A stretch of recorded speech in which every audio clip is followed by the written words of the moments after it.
Hello, and welcome to another Half Pint session. Normally in these videos, I'm interviewing authors about Inklings-related books, but not today. Today, I'm speaking to a pair of nefarious writers. Today, I'm joined by Chuck Konzelman and Cary Solomon, and they are the writers and directors of a movie which released just a few weeks ago, Nefarious. Chuck and Cary, welcome to Pints with Jack. Thank you. Thank you for having us. I forgot my pint, though. We thought you were going to provide that for us. There you go. It's in the mail. Now, my wife and I, we watched the movie this past week, and we thought it was incredible. It was rather intense. We actually took a break about halfway through and sort of had a walk around in the garden just to cool off, because the genre for this is thriller, possibly, or maybe horror, but I think thriller is better, and it certainly thrilled. And one of the things that my wife commented on, she said that she really liked the way it was the script that drew you in and gave you the feeling of intensity, and it wasn't just relying upon spooky music or horror music to tell the audience how they should be feeling. But no, we really liked it. Cast was amazing. Jordan Belfi, he was Dr. James Martin. Sean Patrick Flannery, who played Nefarious and Edward. And Tom Omer, he played Warden Moss. And he is, when I close my eyes and think of a prison warden, it's that guy. So just True. Perfect casting on that. But the movie so far seems to be getting an awful lot of praise. A bunch of exorcists have said that they think it's probably one of the most accurate demonic possession movies they've ever seen. And I've got to say, after watching it myself, I would definitely say it's been weighed, measured, and found very engaging. And people will have to watch the movie to understand what I'm doing there. But we'll be talking about the movie in a moment. But before we get into that, would you mind just telling us a little bit about yourselves, your personal and professional backgrounds? Sure. We've known each other our whole life. My mom and dad, unfortunately, got divorced when I was a boy, very young. And my mom took me out to New Jersey because I was in Brooklyn, New York. She took me out to Jersey, and Chuck was the boy next door, and we became best buddies out of boredom. He's been following me around ever since. The way I explain the length of our friendship is that when we first met, I had so much hair that barbers literally had to thin it before they could cut it. That was not recently. We see how that worked out. Yeah. But best man at my wedding, best friend, godfather to my son, and for whatever reason, we had a charism to work together, and, been in multiple businesses together, known each other forever and ever and ever. And, it's what we do. We decided after building another business on the East Coast of America, that one day, and it was a God thing, we never even thought about going to the movie business. And one day I just looked at him and I said, "You want to go to Hollywood?" And we had built this business. It's not something sensible people do in New Jersey. Right. And he said, "Sure." Or anywhere. He said, "Sure. Yeah, let's do it." And we got in our Jeep and we went cross country. And that was the beginning about 30 years ago of making movies. It was crazy. It was insane. But that's pretty much our whole story. Yeah, we worked for the studios for a while. We started off doing cheesy actioners, and then we started working for the studios doing some of their projects, and then the Lord tapped us on the shoulder and asked us to go to work for him. But he was not very subtle about it. He was pretty direct, and we're like, okay, we'll try this. But it's been an amazing journey, amazing process, and when you can make a movie like a Nefarious, it's gripping. It's you're always fascinated when you see reactions from people when it comes to your work. And so all praise to God. It's been amazing. Well, let's talk about the movie then. In a nutshell, how would you describe it? Well, the storyline is there's a condemned serial killer played by Sean Patrick Flannery, Boondock Saints guy. He's on death row. It's the date scheduled for his execution. But his previous prison psychiatrist has just committed suicide. And it calls all of that psychiatrist's findings, his recent findings, into question. Well, the problem is the state cannot execute you unless you're sane. So they call in another psychiatrist for an 11th hour evaluation of the condemned's sanity. And on the way into the prison, this new psychiatrist who's never met the prisoner before is warned by the warden. This guy knows what's coming. He's trying to get out of it. He's going to try to convince you he's crazy.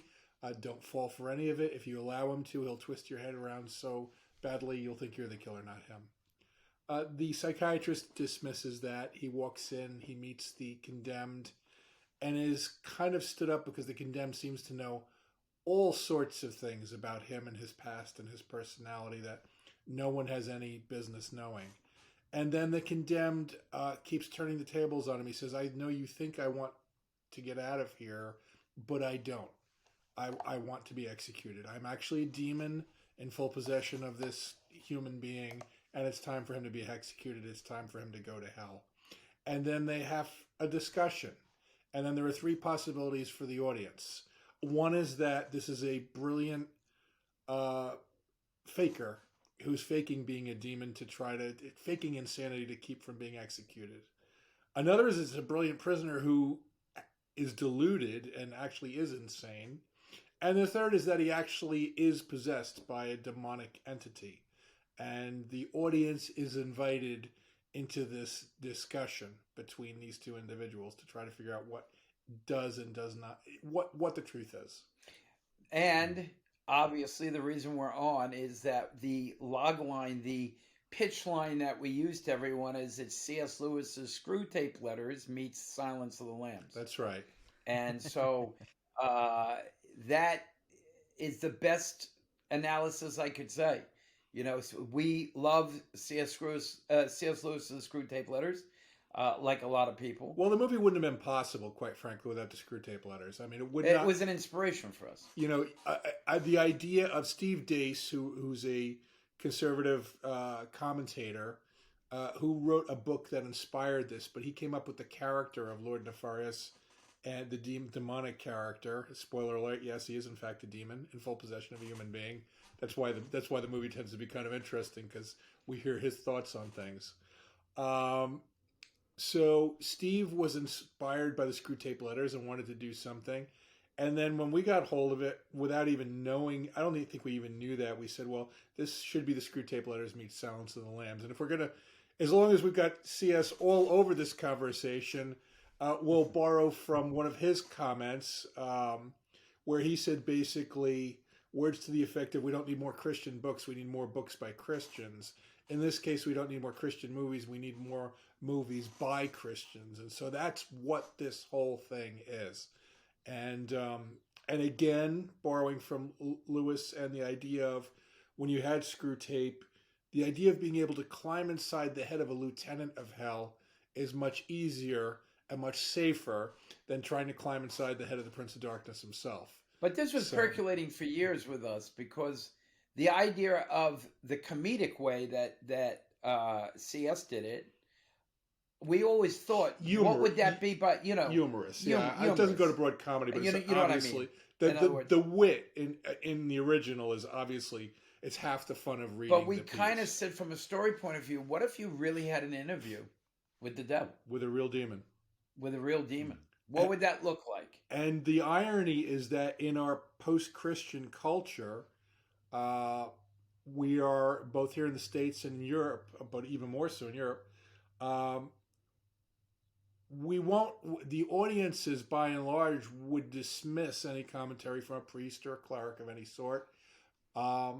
Whereas if a demon were to preach the gospel, his version of the gospel, believing every word of Scripture but despising it at the same time, if he were to preach the gospel from the other side of the mirror, as it were, that could be really interesting. So it's interesting to us, and that's how the movie, the idea was always there. It was just a matter of finding the right vehicle. Yep. As you were enumerating the different options for the character, it actually made me think of Lewis's trilemma, but it's a demonic version. He's either a liar, a lunatic, or Lucifer. The That's great. Works. I never thought of that one. That's great. Yes, that's what we've got. Well, Lewis came up with the idea of the Screwtape Letters when he was sitting in church and being very bored by a very boring sermon. what was the inspiration and origin of the entire Nefarious idea and the movie? You said that you wanted to do something like this. What was actually the origin? I think we'd always toyed with the idea of maybe getting the rights to the original, but there was always the question of how can you film it? It seems it's brilliant, but almost unfilmable. And then Steve Dace, the commentator, wrote a book that was really interesting and even less filmable. In his version, from his demon, Lord Nefarious, it's the equivalent of the Screwtape Letters if Wormwood, and I'm sorry, am I screwing? If the nephew doesn't exist. So it's only the demon delivering a series of sermons to the reader, and there's no second character. And it's really just the demon commenting and gloating on how he's destroyed Western civilization. And we're like, Steve, the book is really interesting, but it's completely unfilmable. One of the first problems you're going to need is a second character. He's going to need someone to talk to. And that's what we did. We said to him, look, if we're going to make this a movie, you're going to have to give us the liberty. And we don't really do projects without being in control creatively. So we said to him, look, you're going to have to trust us. But we'll run the story by you. We'll make sure it honors the book. But the bottom line is that the book it's got no other characters. It's all it's all a conversation. It's just a rant, really. It's more like a sermon. So he said, dude, go for it. Steve now considers this a prequel to the book he actually wrote. And we're fine with that. That's good. So, and that's what happened. And then from there, we did what we do. You sit in the room and you knock it out. And or you drive or you go down to the beach. But wherever you get your inspiration from. And it took us about a year to write the script. So in an inordinately long period of time for 90-minute movies. We didn't really want to do the project in the beginning. We kind of tried to avoid it. But we kept getting guided back by the spirit. Like we'd wander that way or this way and want to do a Western or something. But the Lord he'd bring us right back onto this. So eventually we just gave up because he was persistent, and we did it. Yeah, and in 3 decades of writing, there's only twice that we've ever felt so oppressed that we had to actually take a break for a period of weeks. This was one of those. This was one of the two. The other one was something set in a concentration camp. So I mean, it was just it was heavy at a certain point in time, and we were writing this during the depths of the COVID lockdown, and we just said, you know what, excuse me. We're going to go work on a comedy for a few weeks, and then we'll come back. Right. I was going to say, being locked in your own houses, it was the best thing that you could do to make yourself get into the mind of a prisoner, I suppose. Yeah. There you go. Yeah. Now, it was good. Your response to the writing is interesting because Lewis actually says something very similar. In the longer preface to the Screwtape Letters, he says that while nothing came more easily to him, he enjoyed nothing less. It was just the worst because he had to put himself into the demonic point of view. Nothing but, dirt and grit and sweat and horribleness. You said that that you guys kind of suffered through this as well. How did you respond to that other than just taking a break? We just soldier on with whatever we're doing. But what was interesting was we had the flip side of Lewis's experience. That's because he's a better writer. We just had so much that didn't work. There were so many things that we tried that just didn't work. What we did find through the process was that any subject matter that didn't deal directly what was going on between these two individuals at this point in time almost invariably didn't work. We played with going into flashbacks or jump outs, in other words, where you go to another scene because they're talking about it or whatever. Didn't work. We had it had to be between the two of them in that room, or it just didn't work. Even ranging further on the discussions. I mean, there's a couple of times when they talk about bigger things, they talk about creation from the demonic perspective and all that, but it's only because they're having an argument at that moment about how this stuff works. It's not just to go have a discussion on it. It's just that basically, ironically, the demon considers the psychiatrist something of a moron for not believing that there is a God. When the psychiatrist questions, the existence, the psychiatrist finds himself surprised to hear a demon talking about a creator God, even though he never says the word God. And the demon's response is words to the effect of, unfortunately for both of us, he exists. But we never also, by the way, we never stepped into the demonic or the satanic, which would have been very, it's what everybody does, and I think it's to their peril. We prayed every day, almost every scene, we prayed a lot, asked for protection. We never wanted to go to the demonic. First of all, it's cheap writing. Somebody walks up the wall or spins their head, whatever. I mean, it's been done 70,000 times. And quite honestly, we do believe in good and evil. So I'm not using evil to further my purpose. We refused to do it. Thank goodness we were able to do it. What we did is we theologically did our research, on every subject and how it works. And like you were saying earlier in the show, Father Carlos Martins, who's the most popular exorcist in America, he has a show called The Exorcist Files. He basically said this, and he's become our champion for this movie.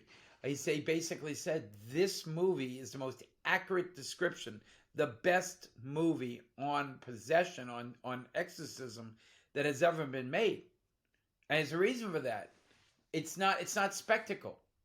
It's truth. It shows you good and bad, God and the devil. Exactly how the devil works. He outsmarts you. He forces you into a corner. He's smarter than we are. And so he works it that way. What it is if we were to compare it again to the Screwtape Letters was surprising to its initial audience in how the demons were working in the everyday affairs of life, and nothing was particularly showy. And this movie's about a victim who's much further down the slippery slope and is into, he's been a serial killer. But it's the same malice and the same evil behind that descent. And so that's the operating system for the film.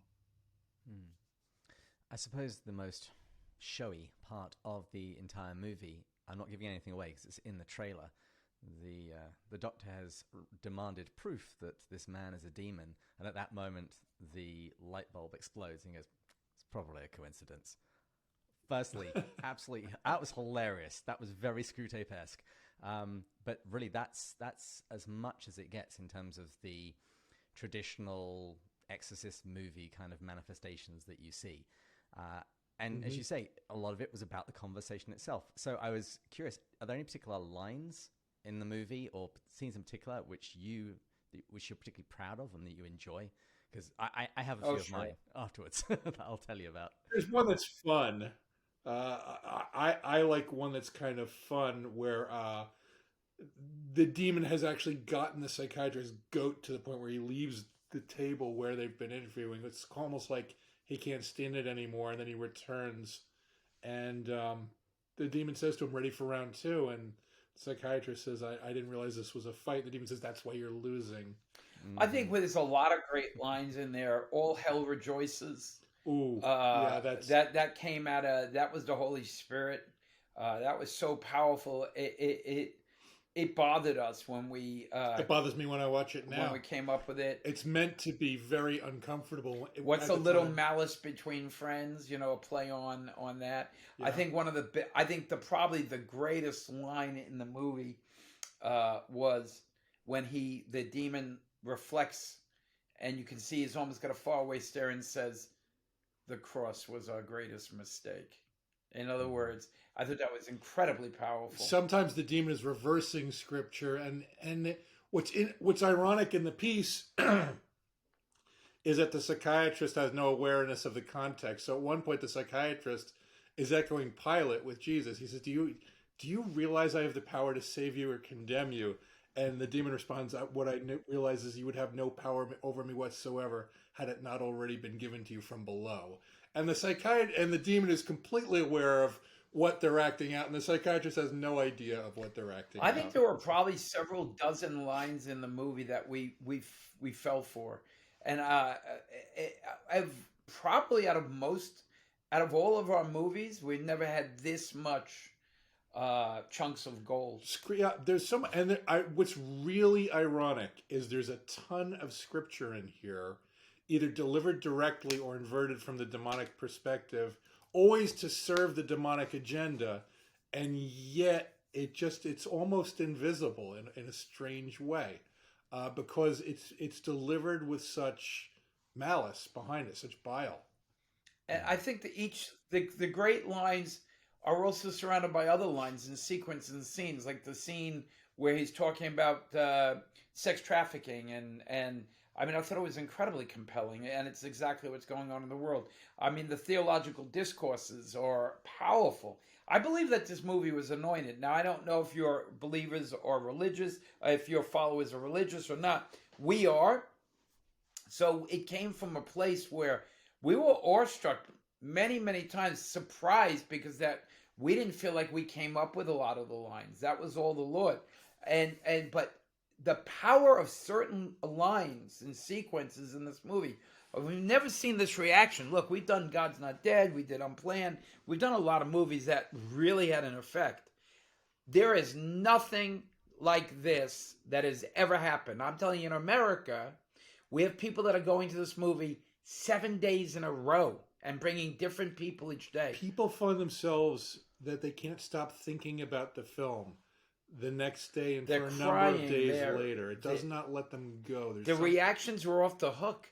And I believe it's because it's anointed. Yeah, I've never been part of anything that had that effect. Well, you'd also got to remember, we bring the devil out of the darkness into the light. That's the interesting thing. And then truth is evident. We watch good versus evil. And the devil is bragging. He's literally bragging. You're done.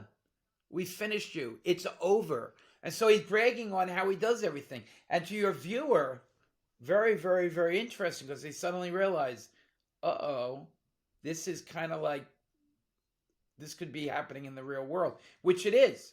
And so, I mean, I think it's sobering for a lot of people. One of my favorite lines, you got most of them. One that you didn't mention was where he says, "I know more about theology than any human being that ever existed." And that connects with a passage that I thought of a little moment earlier when you were talking about the demons' belief in God. In the epistle to James, James says, "The demons believe and they shudder." That's exactly right. Yeah. That's exactly right. They before the holy and terrible name of Jesus, they tremble. Yeah, it's crazy. And one of the scenes that tickled me, it took me a moment to realize what was happening, but you have a priest come into the conversation fairly briefly, and you see the prisoner get very agitated when he sees him coming towards him, and his hair starts forming into very subtle little horns. And then as soon as he realizes that this guy isn't a threat, he chills out completely. Connecting it with another Lewis book, it made me think of the Episcopal ghost in The Great Divorce. This clergyman, this high-ranking clergyman, who is ultimately choosing to go back to hell because he basically doesn't believe in, well, certainly not heaven and hell, even when he's been standing in both. It's crazy. I'm very impressed. We're very impressed that you caught the hair. Very few people caught it. But the horns were a last-minute thing that Sean did, and he designed his hair. He didn't bother mentioning that ahead of time, by the way. Part of the fun of working with actors. He's like, "Did you see it?" We're like, "Yeah, we saw it." And so what happened was, but what we thought was very interesting, the priest comes in the room. He's originally scared, so his horns go up almost like a defense mechanism. But when he sits at the table and realizes the priest he's not even he's a poser. He may have been ordained, but he does not believe in his own authority. And by ceding that authority, then the demons you're no threat to me. The horns come down. So it was very interesting, and I thought Sean did an amazing job with the movie. As did Jordan and Tom. Yeah.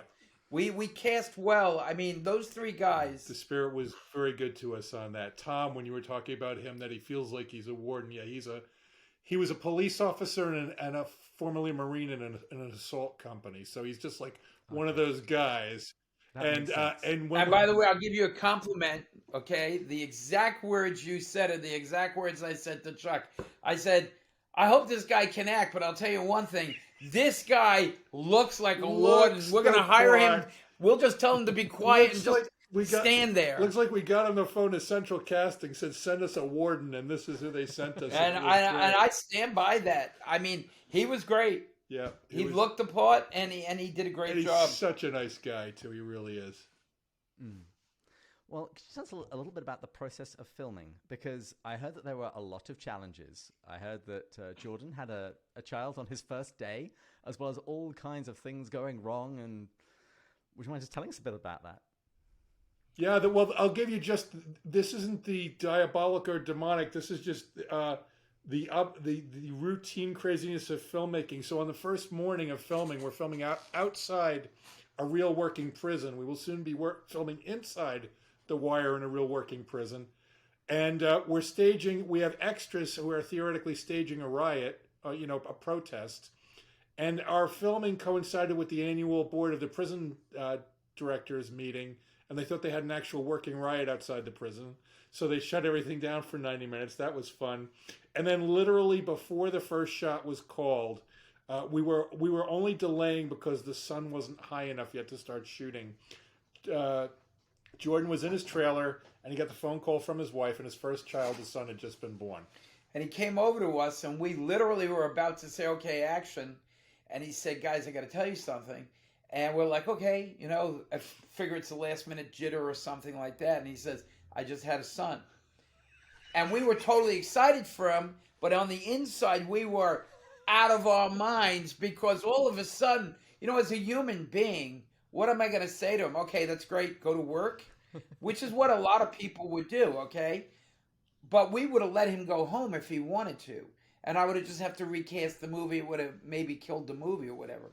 But Jordan had spoken to his wife ahead of time, knowing it was a possibility.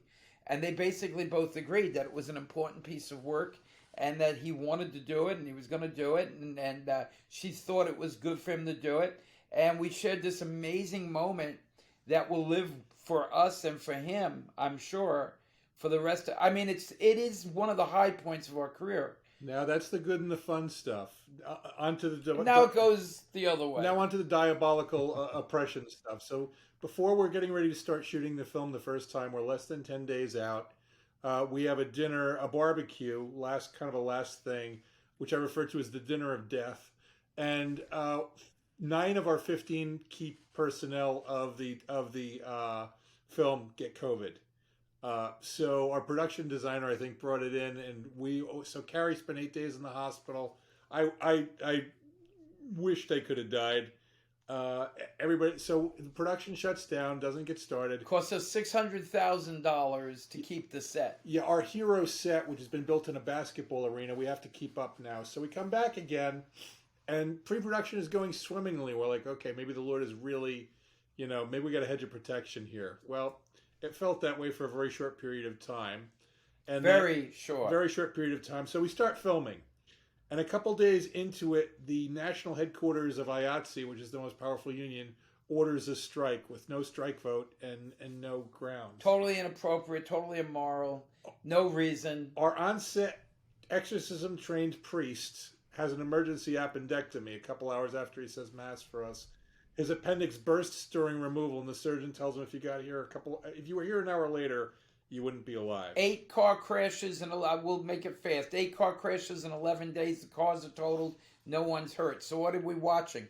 The devil tries to stop the movie. The Lord protects. So he wipes out the cars, but the Lord protects the people. And throughout all of shooting, by the way, not a scratch on one person, but things like this. 2 days ago, our marketing guy pulls off to the side of the road, gets out of his car, walks towards his house. Literally, he's 5 feet away from the car. Just then, another car comes off the highway and destroys his car. 2 days before that, our producer is taking his baby boy, putting him in his car seat in the back seat of his car. But the kid's leg gets stuck, so he reaches in to undo the leg from the strap, and a car hits the door that's leaning against him, wipes the door out. He's left standing there with the baby is fine, the other kid is fine, his wife is fine. He's just standing there with a destroyed car. Actually, I'm not sure his wife is so fine. She was a little bit taken by what could have just happened, but yes. I bet. Okay, we're doing a press junket in our premiere for our premiere. You have all the press and you have all the actors, and it's 2 day long thing. And when we're doing it, so what happens is we're shooting, and these really weird voices, gonna sound crazy, and noises are coming out of a couch, and we're like, "Who's doing that?" Then the light starts to flicker on and off. Then the sound mixer dies. Then the two cameras... The equipment, not a person. Yeah, then the two cameras get corrupted, and they die. We lose all the footage. Everything's going freaky crazy. So we call up Father Carlos Martins, the guy I was telling you about, who's the most renowned exorcist in the United States. We say, we think we got a problem He was here. a guest at our premiere, so we just got him to come back upstairs. So he comes upstairs and he says, I know exactly what this is. He takes out his holy water in his book, and he starts doing a legitimate exorcism in the room. A rite of exorcism for place. With his back to the window. In Latin, yeah. We're 5 stores up. There's nothing behind him. All of a sudden, behind his right ear, a female voice demonically chanting, trying to distract him. But he goes through the whole It's prayer. in a place where no human being is or can be. There's Right. no room there. There's, he proceeds. She wants to distract the prayer. He, obviously being a pro, continues the prayer. What was the line he got to? He gets to the part of the exorcism where he's reciting, "Bow now before the holy and terrible name of Jesus." In Latin. The minute he gets there, the voice disappears. The voices in the couches flee. The lights stop flickering, and everything starts working. Some other demonic manifestation at the premiere. We do another exorcism of place, which we'd planned on. On the way home, our booking agent, the guy who's arranging our theaters, this is the most intense part of his work. He's on a short flight from Dallas to Phoenix. His eardrum perforates. But my favorite of all. So we're in our building doing our marketing effort. We've got our people working there. There are only 2 things going on in this building: post-production for The Chosen, the biblical series, and our marketing effort. Only one building in Burbank during the torrential rains gets the entire roof ripped off. The whole roof. The whole roof. I'm not talking about Not a little piece. The roof of the building. Now, naturally, this happens, as best we can tell, about 2 or 3 in the morning on a Saturday morning. So no one knows anything about this. And a building for 8 full or of 10 hours. electronics. Now, remember, everywhere there's electronics, you're in post. Computers, editing equipment, all that. So literally, the 2-story building gets turned into an indoor water park. The carpets have to get torn up. Every wall has to get ripped out. The building is taken down to sticks. Every cell phone, every phone call, every email, every building doesn't work. We go into a building. We went to a building called Deluxe, which is where you do your final quality control. This is a $100 million plus complex. Yeah, we're about to show the movie. The building loses electricity. We go to the supply goods store, it's called Staples in America. It's like Staples. It's an office supply store, big store. We go into the store. It's an Office Depot. It's called. Electricity goes out. We can't buy anything. Everywhere we go, total attack on every single thing. Communications and digital equipment. We're not the only. The composer, when he was working on The Passion of the Christ, was so frustrated by his electronic difficulties that he actually, not very smart in my opinion, in the middle of the night, he went out into the parking lot of where he was working and challenged the devil to a fist fight. The devil did not show up, and I think that's really to his advantage that he did. But not. I mean, the thing is that when you're going to, take on the devil, he fights back. Yeah. But we were protected. Yeah. And still are protected, and praise be to God for that. But the amount of, we had to make this movie 3 times, literally, because the bottom line is he keeps messing everything up. Yeah. I mean, we had a crew of, let's say, 75 or 80 people. We went down to 15, 20 people because of a strike. It is impossible. It's impossible to make a movie with 15 this people. Movie works. We had no script supervisor, the person who keeps track of all the continuity. Okay, we had our craft services girl, which is a girl that feeds coffee and... It's who lays out the snacks and potato chips between meals. She was our costume designer because the costume designer was gone. Okay, and then you look at it, when you look at it in the movie, it looks, feels, smells, and is a real movie. Yeah. It looks great. Yeah. So the hand of God was on the movie and us. We were really blessed. We were blessed. All praise to the Lord. I will tell you, it's been an experience. And by the way, Sounds it. if you don't, I would give this invitation to any of your listeners. If any of them don't believe in the devil, come down to our next movie and stay on set for a week. You'll find out. I like the challenge. Actually, that would make a really fun documentary. Have a bunch of skeptics watching you guys film something. I think that would be hilarious. Oh my goodness. Well, speaking of future productions, Lewis, he was begged to write a sequel to the Screwtape Letters, and he resisted for some time, but he eventually came out with Screwtape Proposes a Toast. And there are other Steve Juice novels to adapt. So is it possible that Nefarious might have a sequel? I think if the Lord calls us to do it, we will. I think it could have a prequel, a sequel, and a TV show. A prequel, the cool thing about Nefarious as a character, I can put him in any time in history because demons don't have a lifespan. So, like, for example, I could have him in the French Revolution. I could put him back in Rome. I could put him in doing his machinations through history. I could put him in Jerusalem for the crucifixion. So there's a lot of stuff that I could do for a prequel. For a sequel, there's also a lot of stuff I could do in contemporary time. You know, we could do how did Nefarious get arrested?